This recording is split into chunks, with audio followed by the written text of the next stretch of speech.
Ladies and gentlemen, welcome back to the channel. This is the Vikings Garage. And today, I got a treat for you guys. You wait until you see what I got in store. So, I don't know if some of you that have been in the market to buy cars lately, which is crazy. Things have gotten a little out of control. So Toyota's been putting out some special editions lately, and I find that can be a little confusing for some. So hopefully by the end of this video, you will find it a little easier on you to figure out what's what, or at least two of the models. It will make a lot of sense in a second.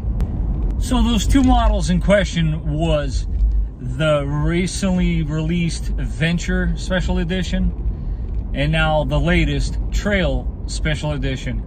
Now, how do you tell them apart? Well, that's where I come into play. After today's video, I should be able to help you better distinguish between the two.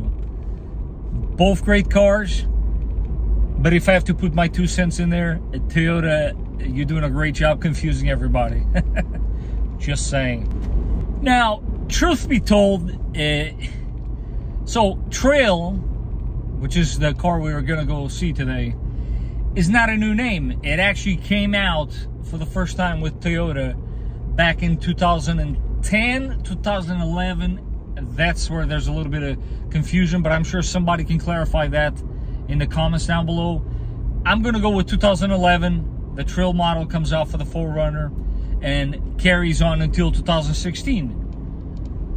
For the following year, they dropped the name Trail and came out with the TRD Off-Road. For those of you who don't know, a Trail and a TRD Off-Road are basically the same car, different name. Confused yet?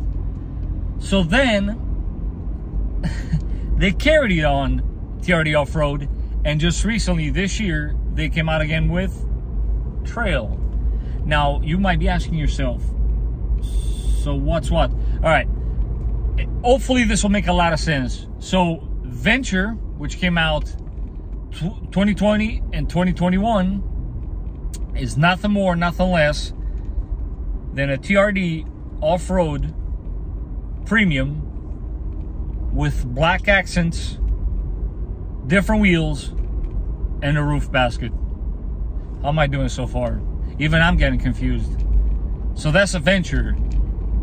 Trail, and when I say Trail, I say 2022, the very latest and greatest, is nothing more, nothing less than, ready, an SR5 with different wheels and a roof basket. It's just that this time around, instead of giving it black accents, they gave it, well, you got 4 colors, but 2 colors that were previously available for the TRD Pro only. I know. Some of you are pretty pissed, and I can see where you're coming from, because those of you that had an Army Green TRD Pro, I mean, come on. Why did Toyota have to go and do that? So it was such a neat thing that you could get Army Green only on the TRD Pro, but they had to go ahead and mess that up, because now you can get this other thing, which I think is called a TRD Sport, that looks like a limited, but is in Army Green. Never mind. I know, even I am confused. But you can also get it now as a Trail. So the Army Green, which is, by the way, one of my favorite colors, it's also now available in the trim level Trail, which is the car we're gonna go see today.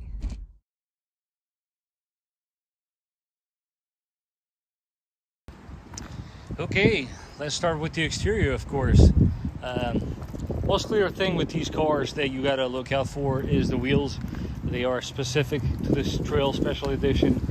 Obviously, you got your roof basket there, the Yakima roof basket. What else? Obviously, these will come with 4 different colors. This one being one of the previous TRD Pro colors, Army Green. But you can also get it in Lunar Rock, and the 2 base colors, which I believe are black and white. I could be wrong on that one. What else? You got these side steps here. There are specific to that car, but just for comparison, my old faded ones.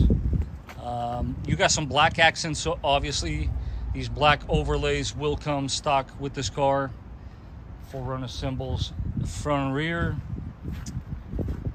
Let's not forget the black railings on the roof, along with the crossbars, which will come stock.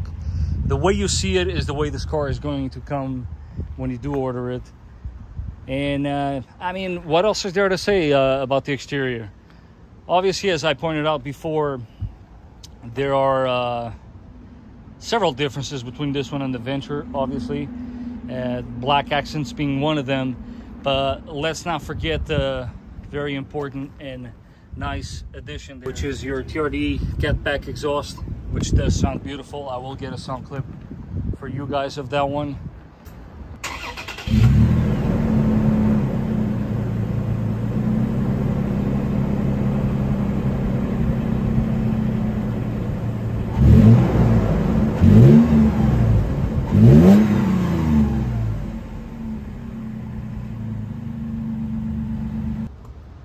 Also, let's not forget back here, no longer the use of a key.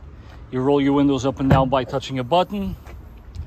You have your very cool cooler with the 4Runner logo on top. And let's not forget the sliding tray. And now the super cool detail, something minor but worth mentioning. They all are coming with LED fog lights, standard, something that we didn't have back then. These are definitely halogen, although I have LED bulbs in there. Small little detail, but worth mentioning nonetheless. Another exterior portion that I forgot to mention, the Venture has that valance cover, which is blacked out in the front only for some weird reason, not the rear. And this one, obviously, as you can tell, does not. But let's take a look on the inside, because on the inside I actually found a lot of cool stuff. And before we get in there, I just want to mention to you guys that this is going to be the norm. And when I say norm, I don't mean just for 4Runners. Every car in general will no longer have a physical key. It's all going to be push start. So it's just something to keep in mind. They'll have the lines there on the handle. But super cool detail. Probably going to be often overlooked. You see this stitching? I mean, I want to say this is red, but it's not really red. It's more of an orangey tone to it. Now, let me show you on my car what I'm talking about. Actually, this seat is so beat up. Yes, so you have a bit of an orange stitching going on with the Venture, which is pretty neat. And yes, Toyota, I noticed that. I don't know if many people will notice it, but it carries on throughout the seat along with the headrest. But let's get inside. Let's take a look in here and see what you should be expecting. So this car, like I mentioned before, just like the SR5, you're going to get this silver throughout the car, along with your dial type transfer case switch. And I'm not going to get too technical as far as technology goes, but obviously don't expect a sunroof with this one. That is clearly a very important detail. But I do want to share with you guys the start up display, which I love on these cars. It's really neat. That's something I wish I had on my car, but yeah, this is as you can see there, a very low mileage example. And I want to take this opportunity to thank Victor for letting me do the review on his car and letting us borrow it so that we all could explore it together. You see it's beeping because I have the keys in my hand. That's something that it will do. So what do you guys think? Which special edition would you buy? And do you also agree that the specialty TRD Pro colors should have been left alone? And yes, guys, for those of you that are wondering, I am currently testing the Pedal Commander as we speak. I am getting some really enticing numbers there on the cluster, but I don't want to go into too much detail. As soon as I'm done with the testing, make sure to check it out, because I will be posting an updated video on that, giving you guys my thoughts and my findings. as far as this pedal commander goes. Is it a do it or don't do it kind of thing? We should find out soon enough. But until the next time, I want to thank you guys for watching, and I will catch you guys on the next one.